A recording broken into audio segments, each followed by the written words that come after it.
My name is Kevin Cosgrove. I am the proprietor and baker of Stone Circle Bakehouse in Holt, Michigan. Proudly to say that I have the opportunity to be a baker. I'm new at it. I've been at this for 3 years, 1 month, a couple days. And capstone here, the keystone says January 8, 2009, Stone Circle Bakehouse. And happy to be here, happy to have had this trip so far. I was in search of a name for the bakery, and I selected 5, 6, 7, 8 different names, different considerations, kind of all over the board as far as what I would consider a likely or perhaps a viable name for the bakery. And I was going through an Irish catalog, an Irish travelogue, and in that travelogue there were some references to some of the archaeological stone circle sites that you can find in North and Northwest Ireland, and I wrote that down and put it on my list of names as consideration, and it went from the last entry to the top of the list in just moments. And I honestly, I said, that's it right there, that's the name.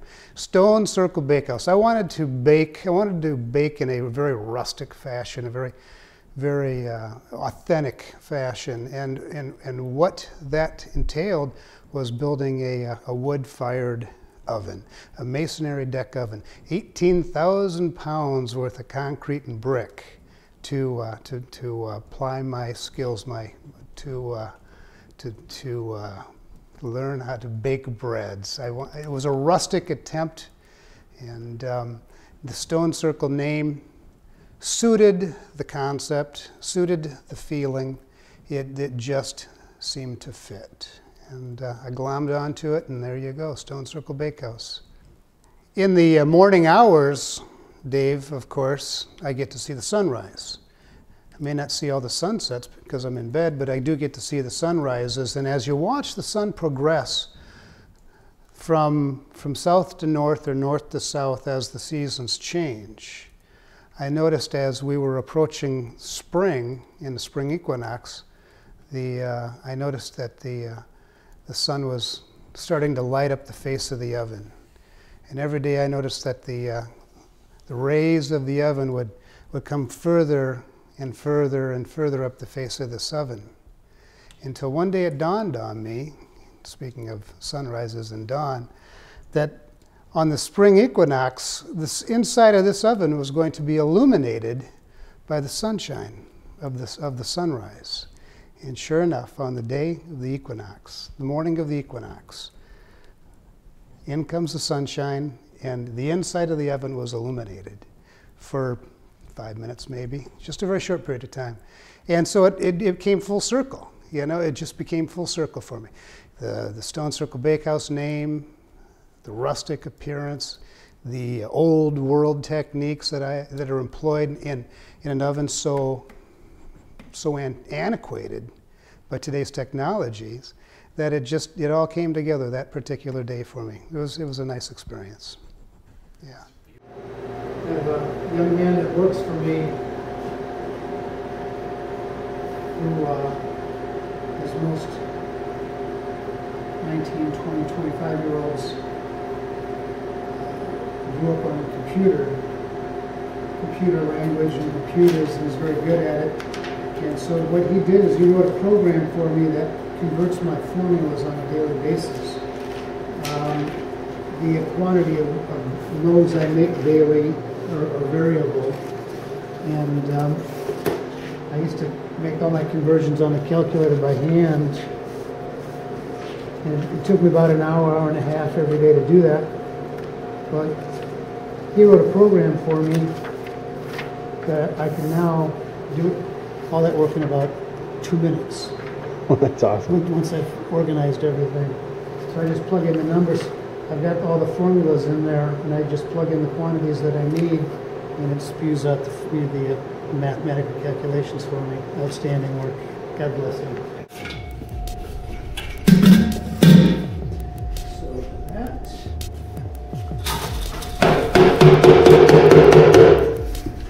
And that. This is the sourdough culture.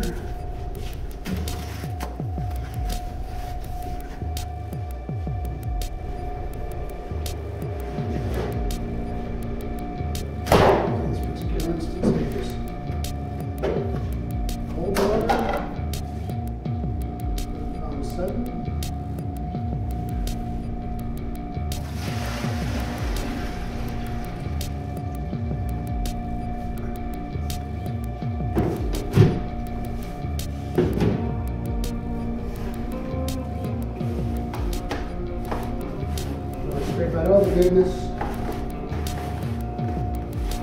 Make sure you get it all.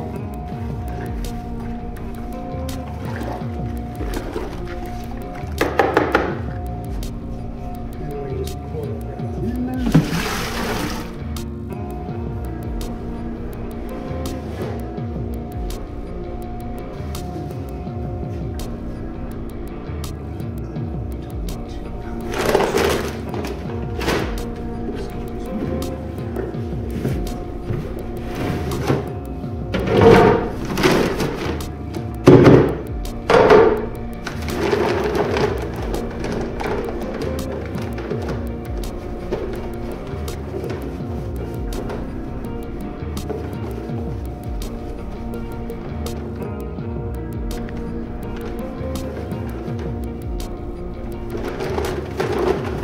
Everything's done by weight. So that way you can ensure consistent results.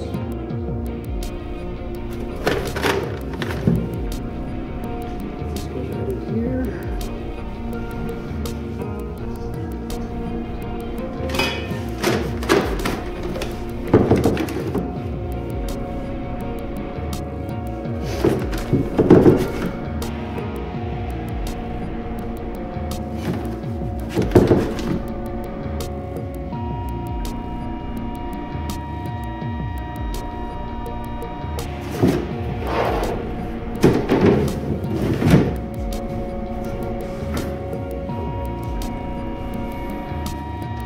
This is the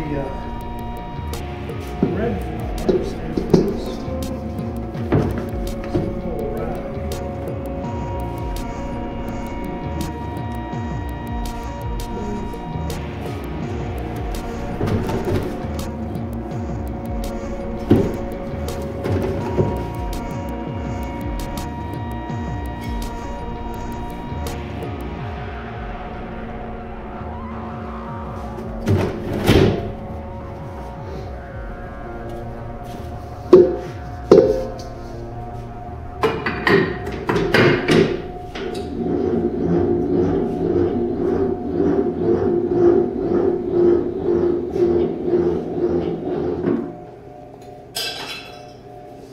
We're going to give this a 3-minute mix, so we're going to let it rest for about 15 or 20 minutes.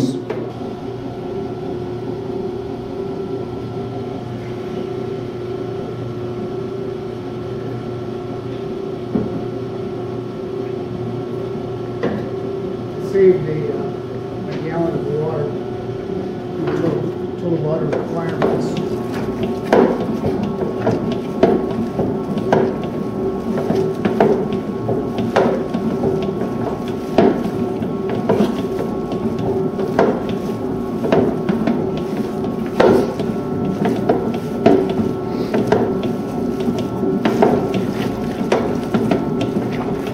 It has a slapping kind of chewing sound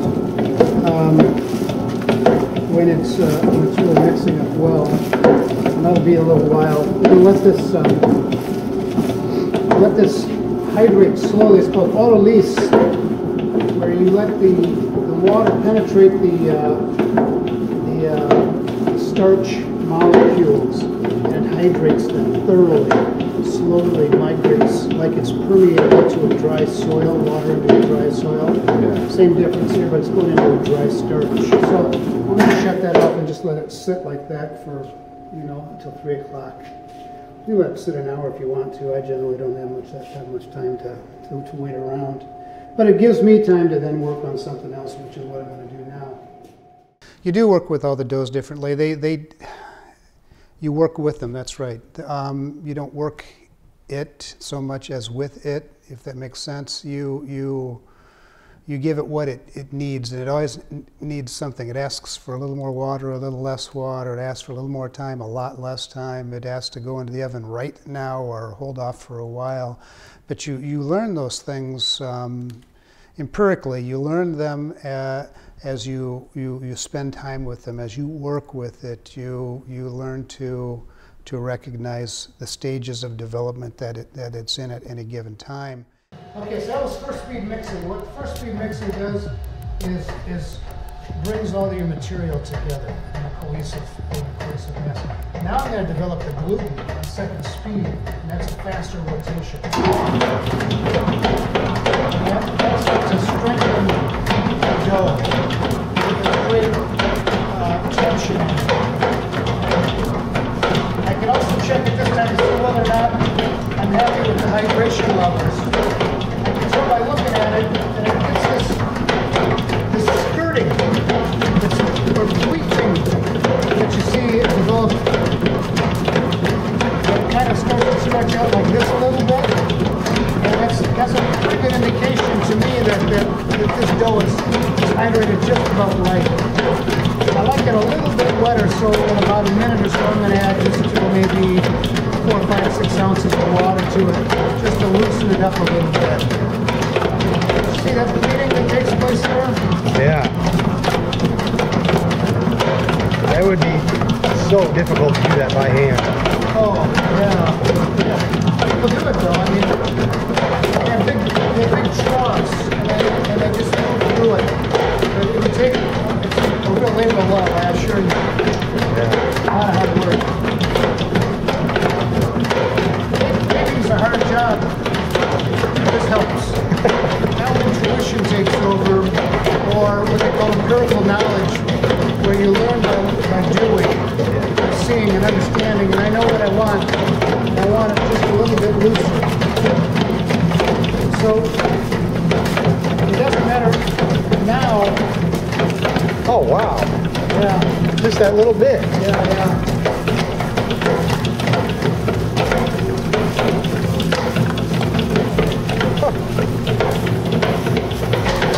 I'll probably do that again.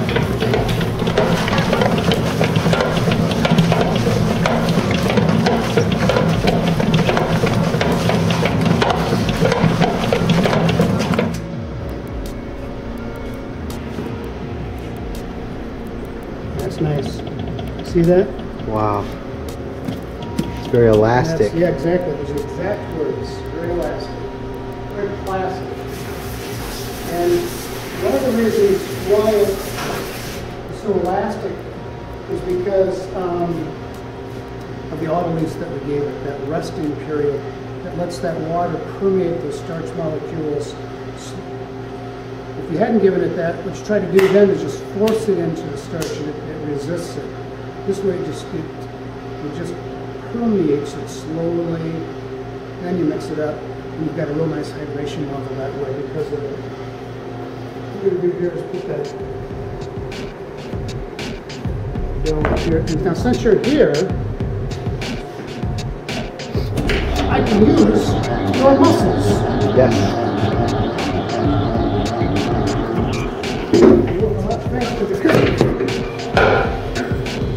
So, put your hands on that handle. 1, 2, 3. Up. And that's how you do that.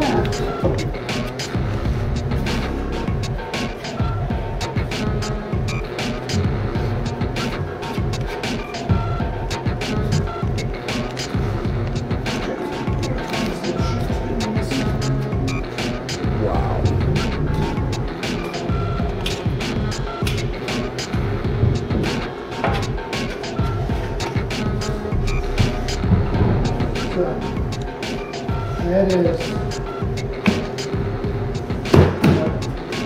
45 loaves.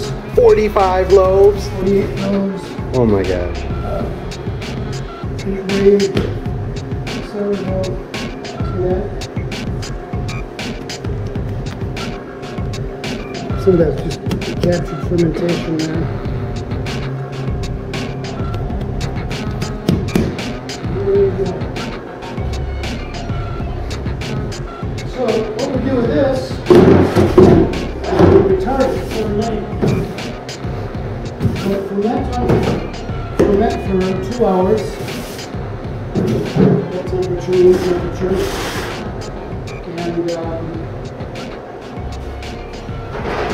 And then the cooler goes, put it in your cooler, and you store it. Bring the temperature down. It doesn't stop the process, but it retards it substantially.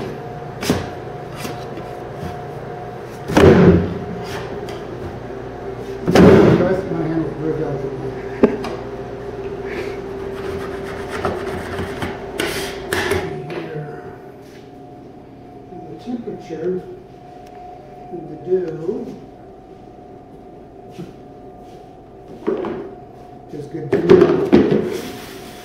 In the summertime, when it's 95 degrees in here, this dough is 73 degrees, and my target, not 72, and my target was 72, 72.9, so we're pretty close, 72.8, oh, 72.6. So we're dead on, and that's because I know the variables. I worked with the variables enough to know what I need to do to get it to the temperature that I want it, and temperature is very important. Everything does double duty in a bakery, everything. Flour and storage bins are also on the table.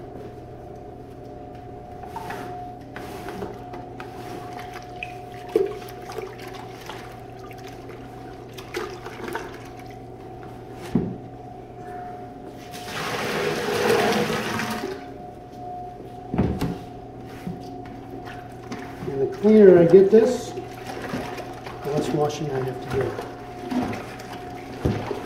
That's important. That perhaps is the most important detail in the bakery. Because if these things sit around, they get crusty. When they get crusty, they get harder than hell to clean. And it's ugly. And you speak of the intangibles, the things you can't control. I can't control the temperature of the bakery necessarily. I can't control the temperature of the water coming in, which is not true. I can, but I mean, but you know, you work with the things, the intangibles. Yeah, they're all tangible. They're all controllable in some respect. In the summertime, when the bakery is 95 degrees, you need a lot of ice and a lot of ice water to cool things down, so that they don't bubble up and bubble over and become too aggressive too quickly. And those things you learn as you make mistakes, and you learn to, and every day if you're paying attention, there's a lesson. So every day you're looking and mentally processing something away for another day, and that day always arises and you say, I've been here before, I think this is what I need to do, or I like the way this looks, or I don't like it, needs another minute, it needs no more time. Some people ask you if there's any art in baking, and you would say no, there isn't. It is a craft that is produced from the right brain. You know, the artistic side of one's brain, the aesthetic that goes into perhaps making a portrait or an image, or you know, any kind of sculpture, or you know, landscape art, whatever you might be doing, isn't too dissimilar to the results that you seek in the breads that are crafted properly, in the way they bloom in the oven, they open up in the oven, and the ears of the cuts that you put into the loaves open up, and they bring just that final look, that very powerful, rustic, polished at the same time look to a loaf of bread. And that's the artistic side of the craft, absolutely. But it is a craft all the same, and it's all about handwork, and it's all about rolling up your sleeves and getting right into it, which is it's an intimate craft, and it's a tactile craft. If you don't work with the dough, if you don't honor what it is and what it needs, it will fail you every single time, every time. You can't cheat it, you can't cheat time, and you can't cheat the doughs. They need what they need, and you need to give it to them. And there's no pun intended with the word need. Life is that way. You can't force it. You can try to. You can exert your will if you're so fit. But sooner or later, I found from my experiences is that when you try to power your way through a situation or a scenario or a craft or whatever it is, if you try to power your way through it, something generally pops out somewhere and gets away from you. And this is no different than anything else. You need to stay with it. You need to work with it. Like I said, you need to give it the time that it requires, the attention that it requires, the touch. Yeah, it's handwork when you shape a loaf. It's something that you do day in and day out endlessly, and every day is different, and the doughs change, their hydration levels change on a daily basis, and the way you touch it changes. You know, some days you have to go with it very gently, and some days you have to be a bit more aggressive with the doughs to get them where they need and you want them to be and where they can be. You know, part of the baking process is the cooling process. It's when you open the oven, you take the loaves that are there, they're ready to come out now. They're baked, they're fully baked, and onto the shelf they go. If you handle them too quickly, if you don't give them time to cool, you can ruin a loaf just as easily as if you never put it in the oven. And I think that speaks to what you're talking about, the cycle of hot and cold in anything. You know, the oven's too hot, you need to cool it. The oven's too cool, you need to do something else. You need to, you know, get some more wood in the thing and keep it going for a little while longer, or rake all the coal forward because the oven's too hot. I know from experience then what time it is. It's going to be too hot at 4 o'clock in the morning for me to use, so I need to do something now so I can use it then. So you learn those things. You speak of synergy. It's a synergy. It's a relationship. It's if you're paying attention, and you're lucky, and you notice. You know, if all those things come together for you, you got a shot at getting something out of that oven that people will enjoy, and that's what we do. Give it a shot every day. Hopefully, we can satisfy some customers. They're called Roman ovens, and that's not by accident. They're from the Roman days, you know. It's a 2,500-year-old, 3,000-year-old model of an oven that's been around just that long. And bread's been baked this long or that long this way. And, you know, the technology of all the modern deck ovens and the cyclotronic ovens and the gas-fired ovens, the electric ovens, all that's new. It really is a technology of 150 years of age or whatever, you know, however long it's been around, but this is the way it's done for the longest time. There's an affinity between fire and wood and bread and dough, and that works very well together. It certainly is not the only way you can get the job done, obviously, but it's the way I chose to do it. I wanted to learn to bake in the most authentic way possible, the most rustic way. My wife will say something. She'll say, "I'm the kind of fella that will plant the seed, to grow the tree, to cut the tree, to chop the wood, to split the wood, to fire the oven that I built in the first place, as well as harvest the grain from the seeds that I planted as well." And it is a process by which I like to experience all elements of the development of the loaf. One might ask if it's a lot of work doing it that way, and my answer would be without hesitation, yes. It's a ton of work, but I think it gives a product that is worth it. You know, I think it's worth the work. You've asked me at the end of the day, was it all worth it? And I think the answer was, you know, how do you rate your day's success? You know, what's important? And at least in this instance, what's important that I was able to pull enough decent loaves out of the oven onto the shelves of retailers and restaurateurs and dorms at MSU and get them in enough hands to satisfy, hopefully, enough people that they will place an order for the next day. And so at the end of the day, was it worth it? Absolutely, it's worth it. What's enough? You know, I think you spoke of that once before, or do you look to expand your business, to grow your business, you know, and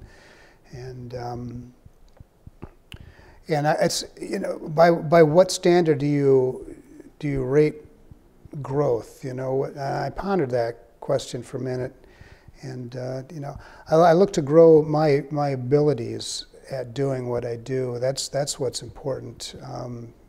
That's where I'm looking for growth, is to continue to try to improve and enhance my craft as often and as much as I possibly can. So, yeah, it's an honest product. You know, it is what it is. It's a loaf of bread. But it's an honest loaf of bread. You know, my tagline is this is the bread. This is the way bread once tasted. Try it. This is the way bread once tasted. Try it, because this is the honesty element. It's because it is the real deal. It's the real McCoy. It's the time-honored product that we may have, as a culture, moved away from quite some time ago, but are coming back to. And this is nothing new. It's been going on since, you know, the 70s and 80s and 90s in earnest. And I'm just happy to be part of it. Just happy.